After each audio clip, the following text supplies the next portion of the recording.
Hello and welcome to a new video. Today we're going to take a look at the May content update for Pokemon Go. This was just released, so if you enjoy this type of videos, feel free to leave a like and subscribe. And also today I need kinda some of your knowledge, because there are going to be a lot of events where I am not too sure what's going to happen, but maybe you can let me know in the comment section what your thoughts about it. So let's start right into it. This is going to be basically the cover for it all. We're going to have the May content update here with Shadow Suicune already as highlight, plus Cephalon as a new Pokemon, Stakataka as a new Pokemon, and quite a lot more. So let's dive right into it. First page, you're going to see here the raid bosses, which is most likely the most interesting thing for this kind of month that is coming up, unless like the event's going to be really good as well. But otherwise, you're going to see here coming up already very soon, May 2nd, going to be Tapu Fini. Tapu Fini is going to have the new move Nature's Madness on it, which is going to be madness, as said before.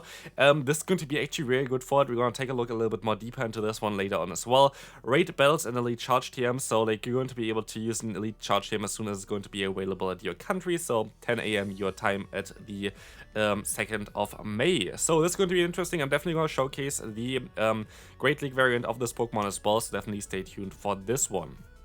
Otherwise, we're going to have Shadow Raids coming in here with the Suicune going to be available now, going to be a little bit more difficult to take down compared to the Entei as well as the Raikou, because this Pokemon has a little bit more bulk and going to be available for the first time as a Shadow Shiny, so that's going to be interesting as well. Moving on now, let's take a look here at the next page. You're going to have the Mega Raids here, going to be not really anything too interesting, but now we're going to take a look at the stuff which I'm kind of interested about. We're going to have the Go Battle Weekend coming up, which is of course kind of interesting as well. This is going to be, so Go Battle Weekend is coming up for the next weekend, so definitely stay tuned for this one. Otherwise, you're going to have the Rivals Week coming up, which is also already going to be announced at this point already, so like you're going to have quite a lot of good Pokemon for PvP coming up in this week, so definitely try to play there as well. Otherwise, we're going to have some other updates here. For example, the May 11th event. I don't know what this is going to be about. It's going to be a research day, so basically most likely again some kind of type of Pokemon for that one. Going to be curious, let me know in the comment section what you think about it. Catching Wonders, going to be an entire event for 5 days. 1 hour this is going to be about it, but it is the season of Wonders, so it's going to be most likely something very interesting towards that one. Then we're going to have the May Community Day. There was a leak that I saw online, which I doubt is correct, where it said it would be drillable, but I don't think it is going to be drillable, because I don't really see the point of having drillable as a community day, because there's no like new move that this Pokemon really could learn to make it better, and the signature move that it already has, like it already learned already, so I doubt this is going to be the community day, but this was kind of leaked or rumored already on the internet, so just letting you know about this. And then we're going to have basically the main end of the season event, which is going to be Ultra Space Wanderers, which is going to be definitely an interesting event. This is going to start from May 23rd till May 28th, and going to be a long event plus an instance day in between of it. So most likely the instance day is going to be around the Pokemon that are spawning anyway during the Ultra Space Wanderers.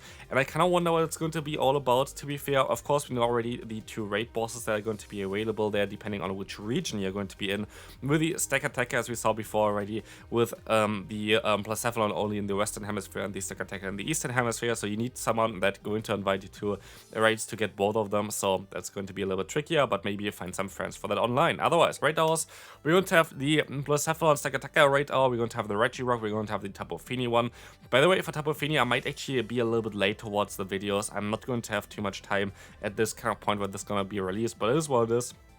2 Tapu Fini raid hours going to be interesting as well. Which is still going to happen on the 1st of May.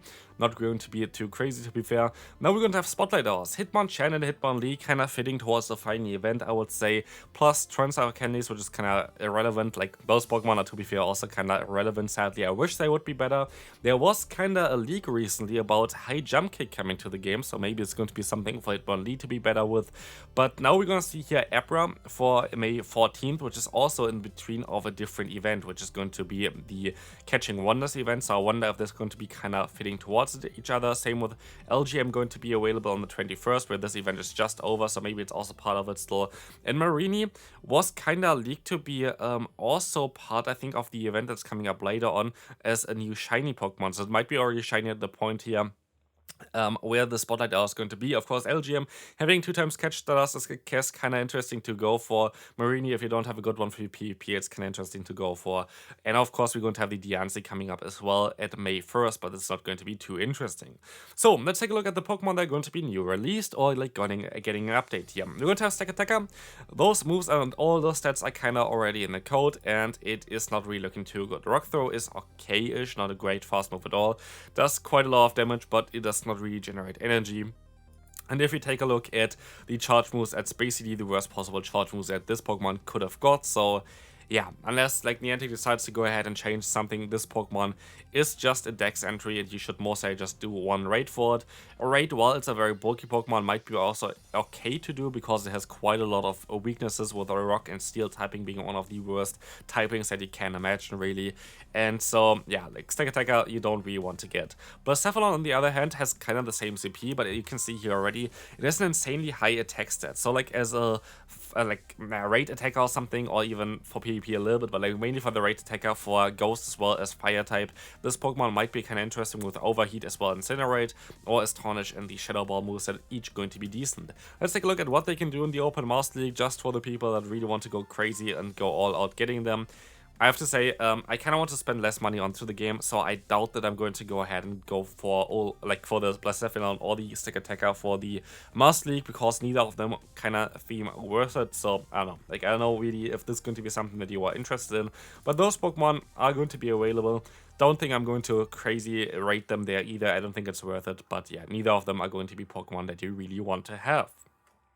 But that's going to be different for the Tapu Fini getting Nature's Madness.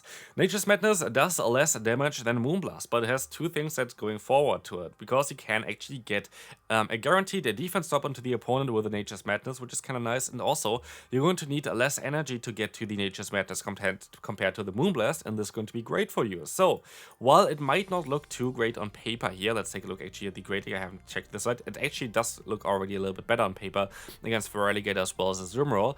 But especially in like two-shit scenario, having access to Water Gun, which is a pretty hard-hitting fast move, and now a move that can debuff the opponents, is going to be quite nice. And yeah, as you can see here, you're going to get an extra win against Corsair.